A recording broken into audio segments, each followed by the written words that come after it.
Bonjour, bonsoir à toutes et à tous. Eh bien, je suis content de vous retrouver donc pour une nouvelle saison de Koh-Lanta, Koh-Lanta les chasseurs d'immunité. Pas de live pour moi cette année, c'est devenu vraiment trop compliqué le mardi soir pour pas rentrer trop dans les détails. On se couche à 3h30 quand les lives se terminent, on s'endort à 4h, on se lève à 7h et on traîne la fatigue toute la semaine. Donc là, on est ensemble sur un petit débrief comme ça, pas trop long, posé, tranquille.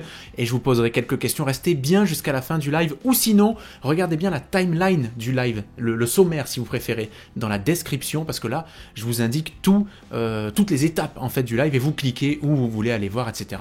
Restez bien en tout cas jusqu'à la fin parce que vous verrez, après ce sera à vous de jouer les amis. D'abord, je vais vous expliquer comment ça va se passer. Eh bien, on va résumer ensemble cet épisode et puis ensuite on reviendra. Notre coup de cœur, enfin mon coup de cœur, mon coup de gueule, la note de l'épisode et je vous demanderai aussi la vôtre. Et je vous invite d'ailleurs d'ores et déjà à la donner en commentaire les amis. Lâchez vos commentaires petit à petit sur ce débrief. Mettez un petit pouce vers le haut, c'est très important le pouce, hein, je compte sur vous, merci. Et puis l'abonnement à la chaîne, si vous n'êtes pas abonné à la chaîne, je vous souhaite à toutes et tous la bienvenue. Et on est parti pour un petit débrief comme ça, sympa, chill, vous avez vu, on est en détente. Et un format digeste hein, que vous pouvez consommer, je ne sais pas où. Hein. Dites-moi d'ailleurs où et comment vous écoutez ce débrief, ça, je suis curieux de le savoir. Hein. Est-ce que c'est en voiture, en version un peu son? Est-ce que c'est à la téloche, chez vous, tranquillement? Est-ce que vous le regardez dans votre lit, aux toilettes, hein, ma foi, pourquoi pas? Bon, je serais un petit peu vexé, mais pas beaucoup quand même. Bon, alors, qu'est-ce qu'on retient de cet épisode, de ce premier épisode de Koh-Lanta, les chasseurs d'immunité? En un mot, je dirais que c'est un bon démarrage, un démarrage tout à fait correct. On en reparlera. Mais avant ça, le résumé, j'ai pris des notes, et petit à petit, comme ça, je vais réagir, et vous réagissez avec moi. Qu'est-ce qui s'est passé dès le début? Eh bien, on a appris déjà, et c'est bien, qu'il y aurait 2 équipes. Pas 3 équipes, donc 2 équipes c'est bien.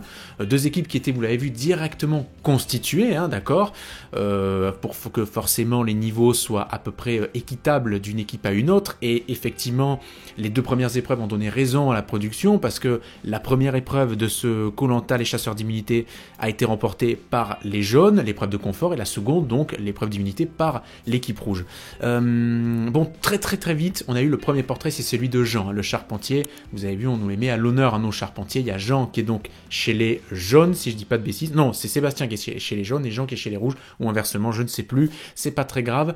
On nous a tout de suite monté un profil entre guillemets détestable, identifiable comme détestable, mais évidemment, moi j'appelle à la plus grande bienveillance hein, envers cette personne. Voilà, elle a le caractère qu'elle a, et évidemment on essaie de donner des rôles, hein, c'est du storytelling, hein, vous savez comment ça marche maintenant, chaque année c'est la même chose, et donc on essaie de donner un profil un peu de personnes qu'on va bien aimer détester dans cette aventure. C'est Alicia, vous l'avez compris, qui est pour moi, pour l'instant, un pur produit télé-réalité, c'est-à-dire en disant, ah ben elle, je la connais pas, mais physiquement déjà je peux pas me la voir, etc. Bon ça, j'aime pas trop hein, quand on parle de cette manière, et disons, bon, faut pas s'étonner si on te tire dessus à boulet rouge ensuite. Bon, jamais il n'y a eu autant de colliers d'immunité, ça c'est Denis qui le dit dès le début, et effectivement là aussi on a vu un premier collier a tout de suite frappé, on va en reparler un petit peu plus juste après. Donc on a aussi appris, oui, que les colliers seraient cachés dans les épreuves. J'aimerais bien savoir ce que vous en pensez, ça les amis, qu'il y a des colliers qui protègent donc par exemple 2 personnes et pas celui qui trouve ou celle qui trouve le collier, comme on l'a vu ce soir, hein. Pas de riz dès le début, donc ils vont bien galérer pour la bouffe sur le début. Sébastien donc et Jean, donc les charpentiers, je trouve, ont été très en vue. Alors ils n'ont pas eu de chance, hein, vous avez vu, ils ont chacun eu leurs problèmes respectifs à l'œil, mais finalement tout est bien qui finit bien. Bon, j'ai envie de faire juste une petite blague sur Mégane qui vend des voitures. J'ai envie de dire, Mégane qui vend des voitures, ça ne s'invente pas. Voilà, je me fais moi-même le petit son. Le petit truc qui était marrant aussi, enfin marrant, je sais pas, peut-être qu'il s'est fait tirer dessus aussi sur les réseaux sociaux, mais Maxime, donc qui trouve des bananes, Maxime qui a plus d'une 40aine d'années, qui trouve des bananes et qui veut en garder pour lui. Alors c'est pas une première dans Koh-Lanta, mais dès le début de l'aventure comme ça face caméra, évidemment ça surprend toujours un peu, et Maxime qui finalement n'a pas pu garder des bananes pour lui, mais qui a dû les partager puisqu'il a été surpris par des camarades. Ça en dit long peut-être sur le côté stratégique hein, du personnage, on en reparlera un peu plus tard dans l'aventure bien entendu. Steve, le stratège, bon, qui cherche les colliers, qui dit tout de suite qu'il est très stratège, bref, moi avant même qu'il ne soit éliminé, j'ai noté, il a fait tout ce qu'il ne faut pas faire. Hein. S'il y avait un petit manuel des choses à ne pas faire dans Koh-Lanta, eh bien je pense qu'il l'a lu, dévoré et qu'il l'a reproduit. Il a fait tout ce qu'il fallait pas faire dans Koh-Lanta, il a dit je suis stratège, il a tenté un bluff un peu bizarre, et bref, on en reparle là aussi dans quelques instants. Le J2, qu'est-ce qui s'est passé sur le deuxième jour? Donc il y a eu un début d'alliance, hein, vous l'avez vu chez les jaunes. On a Océane, Amri, avec potentiellement Aurélien, Sébastien, puis ensuite Sarah aussi avec Steve et Alexis d'un côté, mais finalement tout ça, ça a rebasculé ensuite un peu plus tard, j'y reviens dans un instant. On a eu donc l'épreuve d'immunité. Avant ça, bien entendu, l'épreuve de confort. J'y reviendrai dans quelques instants sur les épreuves. Donc, on sait qu'après la victoire donc des rouges sur l'épreuve d'immunité, là aussi, forcément chez les jaunes, il y a eu un peu de stratégie et on a eu une petite stratégie comme ça qui s'est dessinée avec un petit axe Sarah et Océane qui s'est uni. Aurélien et Amri, entre-temps, ont réussi à faire le feu. Soit dit en passant, la cabane des jaunes, on en parle de petites secondes. Ça n'a pas l'air extraordinaire, alors c'est un premier jet, hein, comme on dit, mais il y a du potentiel, hein. On peut évidemment l'améliorer, la cabane des jaunes, je pense modestement, je ne suis pas du tout bricoleur, mais comme ça de visu, ça n'a pas l'air très costaud. Sur le troisième jour, bon, qu'est-ce qui s'est passé? Évidemment, Steve a trouvé son collier, et là il tente un bluff, il tente un bluff avant le conseil en disant écoutez, moi je vous le dis, je suis très honnête, j'ai trouvé un collier et du coup je vais le sortir parce que il n'est valable que sur ce conseil, etc.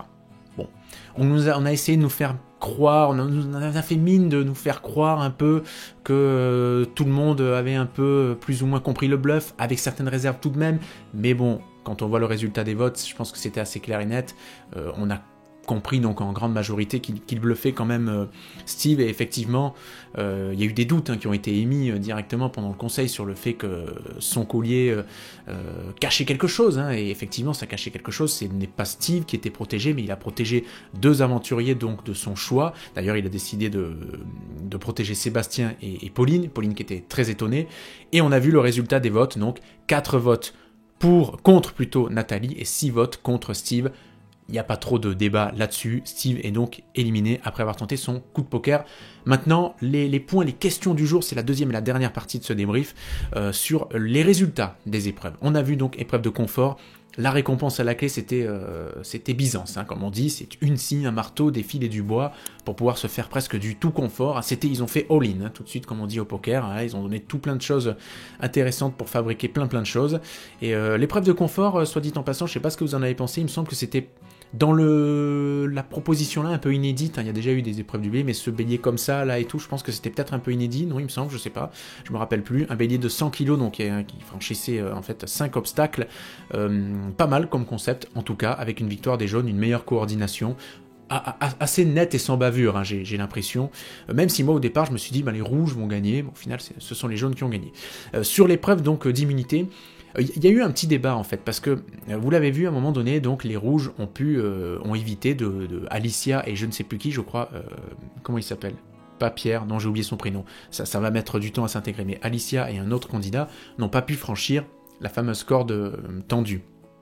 Et donc, il y a Denis qui avait énoncé une règle, donc c'était de pouvoir en fait sacrifier donc 1 ou 2 passages, mais en échange, chaque passage sacrifié équivalait à faire repasser 4 aventuriers sur la corde. Il y avait un doute en fait, et moi je suis allé voir en replay parce que même moi j'ai eu le doute. Est-ce que cette règle était annoncée aux aventuriers avant même que l'épreuve commence, ou est-ce qu'elle était énoncée en voix off, c'est-à-dire au montage? Et là on aurait pu se dire, ils ont bidouillé un truc en pleine épreuve parce qu'ils voyaient que c'était trop défavorisé, etc. Non, finalement il n'y a pas de débat, Denis avait bien annoncé la règle au début, problème clos, il n'y a pas une équipe qui a été favorisée, il n'y a pas une équipe qui a été défavorisée, mais Denis a quand même rappelé aux rouges qu'ils avaient la possibilité d'être pénalisés, mais de garder une chance de revenir dans cette aventure. Il l'a bien fait, les rouges ont bien fait, ils ont saisi cette chance et ils ont gagné cette épreuve d'immunité, ma foi. Bravo à eux, un partout, balle au centre, comme on dit. Le coup de cœur de l'épisode, les amis, on a presque fini déjà ce débrief, j'espère que vous éclatez bien à le regarder, n'hésitez pas, pouce, commentaire, mettez pause si jamais pendant que vous faites un commentaire, et puis l'abonnement à la chaîne. Le coup de cœur de l'épisode, moi c'est le coup de bluff de Steve. Forcément c'est sympa comme ça quand on tente un coup de bluff, alors il est hyper maladroit, moi tout de suite je me suis dit s'il sort pas cette semaine, il sort au prochain conseil, s'il sort pas cette semaine, s'il sort pas sur ce conseil, il sort au conseil suivant chez les jaunes, c'est une évidence, là il s'est grillé définitivement, dire je suis stratège et l'afficher comme ça sur son front en gros, plus dire les gars j'ai un collier machin, mais j'ai un message, je l'ai brûlé, etc. Bon bref, là il était complètement grillé, même s'il se sauvait, donc mais en tout cas ça a animé cette fin de d'épisodes, et ça a apporté quelque chose de plutôt cool, et puis ça a fait un petit peu de stratégie, même si c'était très grossier. On n'aimerait pas avoir de la stratégie une telle stratégie sur chaque épisode, ce serait un petit peu ennuyeux. Mais bon, voilà, en tout cas, c'est fait. Le coup de gueule, c'est un petit coup de gueule contre Alicia, juste, et le fait d'avoir aussi diffusé le fait qu'elle dit, physiquement, je peux pas, je l'aime pas, en gros c'est physique, etc., au début de l'épisode. Ça, c'est pas le genre de truc que j'aime voir, franchement, dans Koh-Lanta. Tu peux te clasher, dire, ouais, lui, je l'aime pas, machin et tout, mais dès le début, comme ça, sortir des phrases de télé-réalité, non, je suis pas fan. Franchement, ça, je suis pas trop fan. Donc ça, c'est mon petit coup de gueule du soir. J'ai pas aimé ça, en fait. Désolé d'être bisounours sur ce que vous voulez, mais j'ai pas aimé ça. Ça apporte rien, en plus. L'aventurier le plus en vue, ils sont plusieurs. Hein. Pour moi, on a beaucoup vu Sarah, bien sûr. On a beaucoup vu Amri. Et on a beaucoup vu Steve, bien évidemment. Pour moi, c'est les trois qu'on a le plus montré. On a beaucoup montré aussi nos amis charpentiers, mais un petit peu moins. Amri, Sarah et Steve, pour moi, ont vraiment tapé dans l'œil de la caméra sur ce premier épisode. Steve, on comprend pourquoi. L'aventurier porté disparu, pour moi sur cet épisode, c'est Meïssa. On ne l'a pas vu, le pauvre. Je veux dire, on l'a pas vu. Je ne sais même pas s'il a fait une intervention face cam une fois. Je crois qu'ils ont tous eu droit à une petite intervention de quelques secondes, mais Meïssa, rien du tout. Il nous a fait une hava sur ce premier épisode. Donc bon, j'imagine, gageons qu'on le revoit davantage, et je lui souhaite sur la suite de l'aventure, mais il était, peut-être qu'on c'est sa personnalité, il est peut-être réservé, effacé, etc.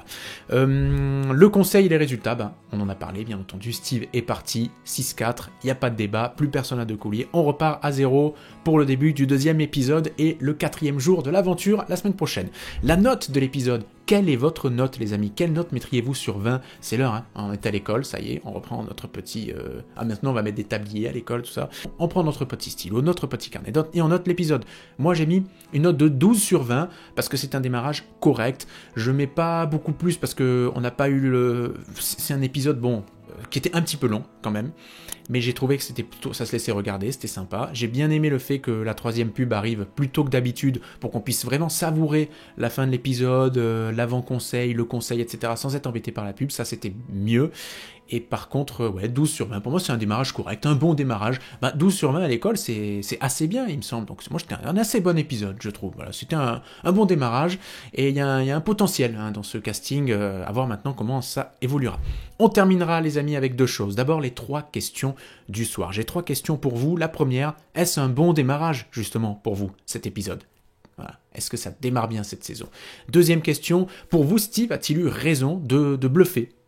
Qu'est-ce que vous en pensez? Est-ce qu'il a eu raison de dire j'ai un collier, etc., etc. Qui tente rien à rien, certes, mais peut-être que vous auriez imaginé autre chose comme stratégie pour Steve. Je ne sais pas, dites-moi. Et puis la 3e et la dernière question, quel aventurier ou quelle aventurière aimeriez-vous plus voir dans le prochain épisode, dans les prochains épisodes? Qui, selon vous, n'a pas été mis en avant? Qui, selon vous, doit être davantage mis à l'antenne, à l'écran, etc. Bon, bref.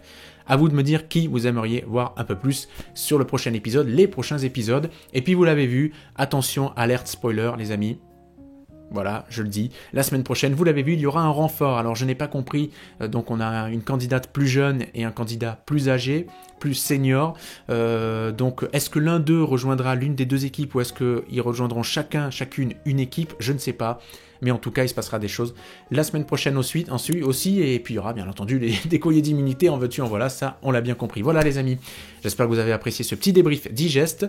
Je vous donne rendez-vous la semaine prochaine, faites bien attention à vous, bon courage si vous bossez, et puis profitez bien, reposez-vous bien si vous êtes en vacances, quelle chance, et à très vite pour de nouvelles aventures. N'oubliez pas, pouce, commentaire et abonnement à la chaîne. Je vous embrasse, ciao.